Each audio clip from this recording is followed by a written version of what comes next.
Assalamualaikum warahmatullahi wabarakatuh. Alhamdulillahirabbil alamin.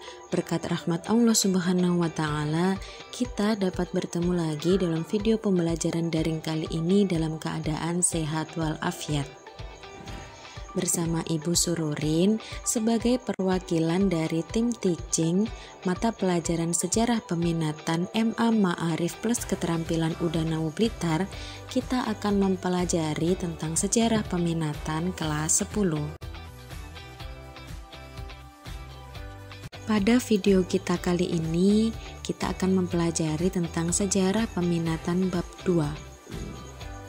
Tujuan dari pembelajaran kita kali ini adalah peserta didik mampu menganalisis sejarah sebagai ilmu, sejarah sebagai peristiwa, sejarah sebagai kisah, dan sejarah sebagai seni.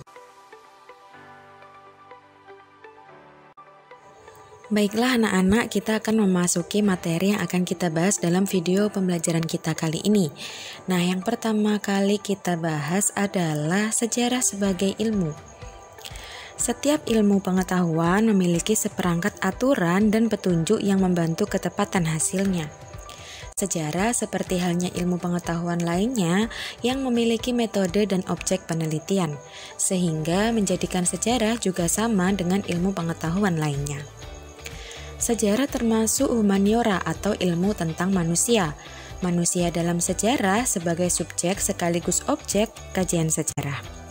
Objek kajian sejarah adalah hal yang dipikirkan, dikatakan, dirasakan, dan dialami oleh manusia dalam ruang dan waktu.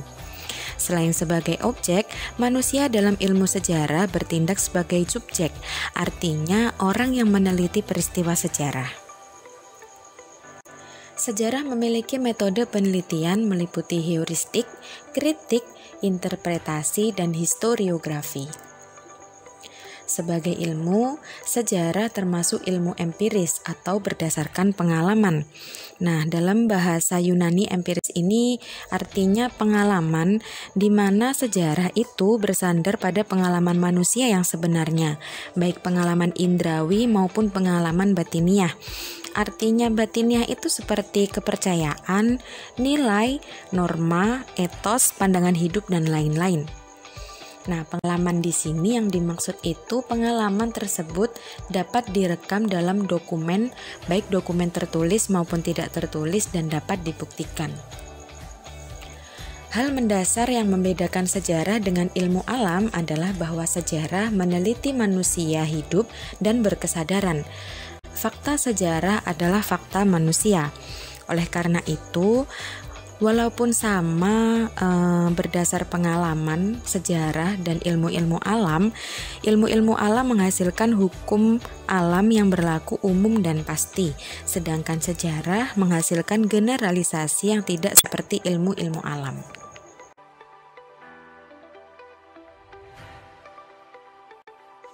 Nah, contoh sejarah sebagai ilmu adalah peran Soekarno-Hatta dalam peristiwa proklamasi kemerdekaan Republik Indonesia adalah objek kajian sejarah. Nah, pada 17 Agustus 1945 sebagai latar waktunya, dan Jakarta, yaitu di tepatnya Jalan Pegangsaan Timur nomor 56 adalah sebagai latar ruang peristiwa sejarah. Contoh lain dari sejarah sebagai ilmu yang dapat direkam dan dapat dibuktikan adalah autobiografi. Nah, itu adalah salah satu bentuk rekaman pengalaman manusia. Nah, kita akan memasuki materi kedua dalam video pembelajaran kita kali ini. Kita akan membahas sejarah sebagai peristiwa. Peristiwa sejarah itu bersifat unik, artinya peristiwa itu hanya terjadi sekali, tidak akan terulang lagi. Jadi tidak ada konsep peristiwa sejarah itu yang akan terulang di kemudian hari. Hanya saja kalau kita ingat dalam video-video sebelumnya, adanya pengulangan fenomena, bukan pengulangan peristiwa sejarah. Peristiwa yang telah terjadi di masa lalu dapat dikatakan sebagai peristiwa sejarah apabila objektif Artinya peristiwa masa lalu itu harus didukung oleh fakta sejarah yang dapat menunjukkan bahwa suatu peristiwa itu benar-benar terjadi, bukan peristiwa rekaan atau hasil imajinasi. Artinya dapat dibuktikan kebenaran dari peristiwa itu. Kemudian bersifat penting. Nah, fakta-fakta sejarah tidak sekedar deretan angka, artefak, atau peristiwa, tetapi lebih daripada itu, yaitu sejarah itu mengandung pelajaran-pelajaran tertentu bagi kehidupan manusia masa kini dan masa mendatang.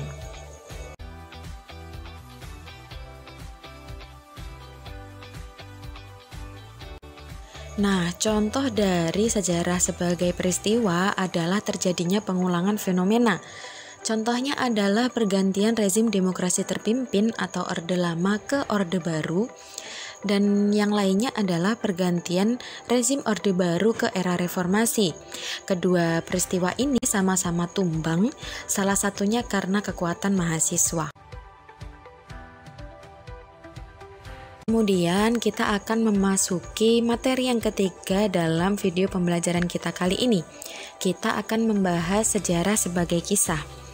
Sejarah yang kita kenal dalam kehidupan sehari-hari adalah sejarah sebagai cerita atau sebagai kisah. Oleh karena itu, kita pasti sering sekali ya mendengar ungkapan seperti sejarah tidak lain adalah cerita atau kisah. Tugas utama sejarawan adalah menceritakan kisah, atau sejarah adalah cerita atau kisah tentang sesuatu yang sudah terjadi. Padahal sejarah sebagai cerita atau kisah, sejarah bukan sembarang cerita seperti dongeng atau novel. Sejarah sebagai kisah adalah hasil penelitian sejarawan yang dapat dipertanggungjawabkan kebenarannya atau menggunakan metode penelitian sejarah. Hal yang perlu diperhatikan adalah pada tahapan penafsiran atau interpretasi. Interpretasi harus berdasarkan fakta sejarah yang disusun berdasarkan data-data sejarah.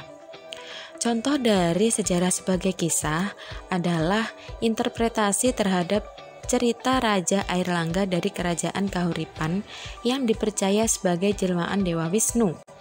Hasil penafsirannya adalah bahwa masyarakat pada saat itu percaya terhadap kisah tersebut karena adanya konsep dewa raja yang artinya raja pada saat itu diartikan sebagai jelmaan dewa.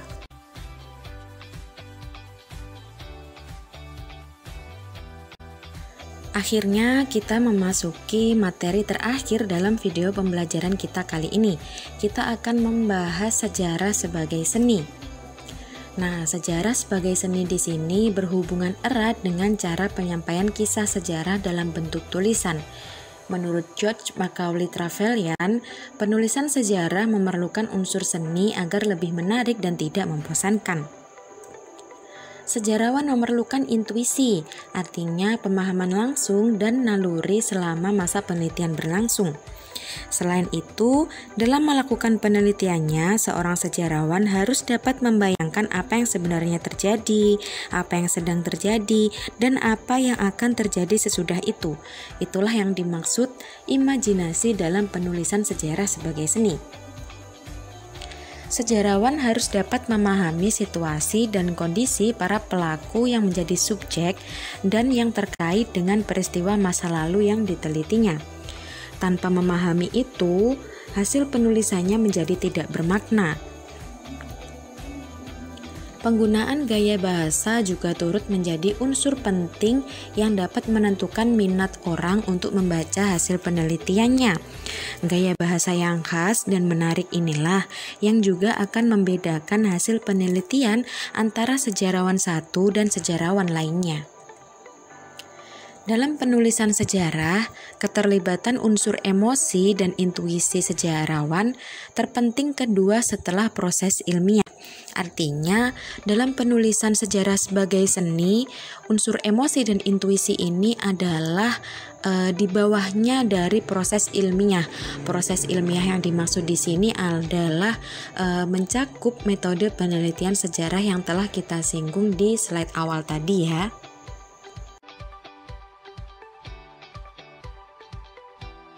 Kita akan memasuki contoh dari sejarah sebagai seni.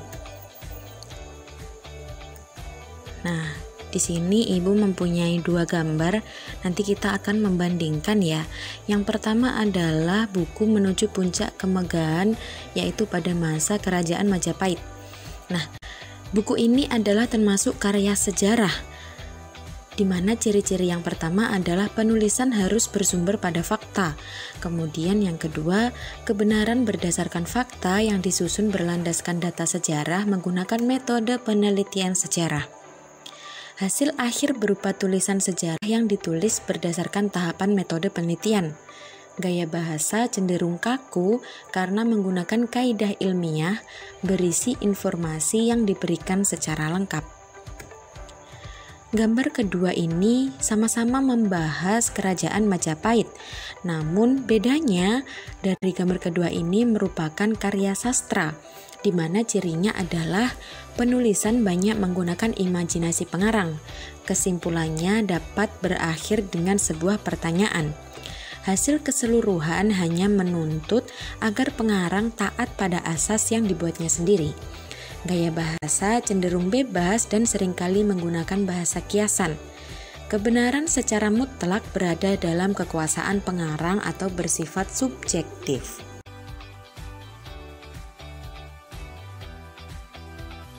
Alhamdulillahirabbil alamin, dengan berakhirnya contoh sejarah sebagai seni ini, berakhir pula materi pembahasan kita dalam video pembelajaran kita kali ini. Sampai berjumpa pada video-video selanjutnya. Terima kasih, semoga bermanfaat. Stay safe and stay healthy. Wassalamualaikum warahmatullahi wabarakatuh.